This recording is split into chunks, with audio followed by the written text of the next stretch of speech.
Hello, and welcome back to Starlight Sleep Tales.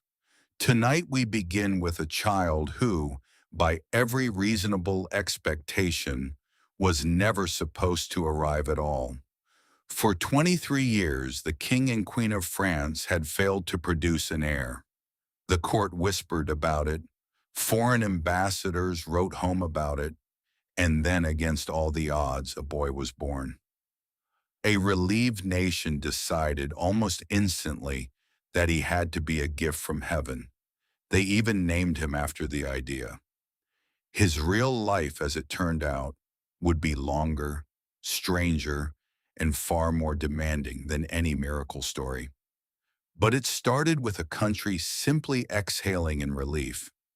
If these slow walks through history help you rest, feel free to like the video and subscribe. Only if you genuinely enjoy it. No pressure tonight at all. And if you're in the mood, drop your town and your local time in the comments. It's a small thing, but it helps other people who can't sleep find their way here.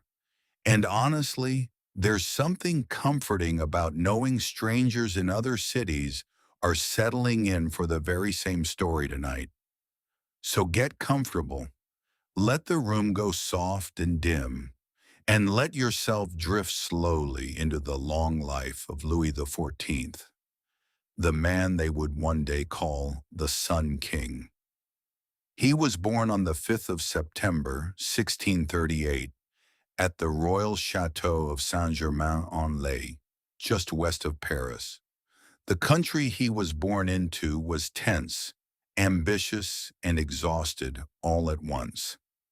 France in those years held somewhere around 18 to 20 million people, far more than England or Spain. But it wasn't yet the polished power it would later become. It was more like a patchwork of provinces, each clinging to its own customs, its own courts, its own stubborn local pride. The roads were poor, the taxes fell unevenly, and real authority often belonged less to the king in Paris than to the great noble families who held land, soldiers, and grudges out in the countryside. On the throne sat his father, Louis XIII, a serious, often gloomy man who'd spent most of his reign struggling just to assert himself.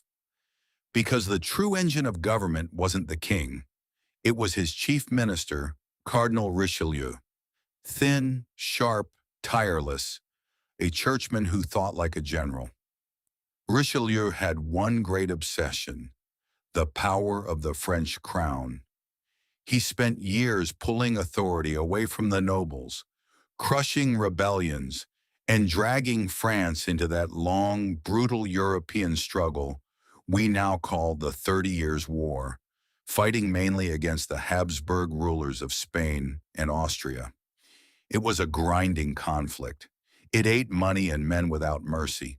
And into this world, the Queen, Anne of Austria, finally gave birth.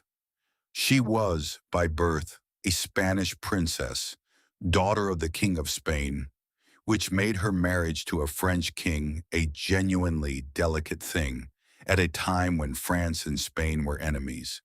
For more than 2 decades, her childlessness had practically been treated as a national crisis.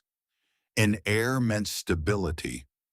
No heir meant that if the king died, the crown might pass to his brother Gaston, a charming, thoroughly unreliable man with a long habit of plotting against his own family.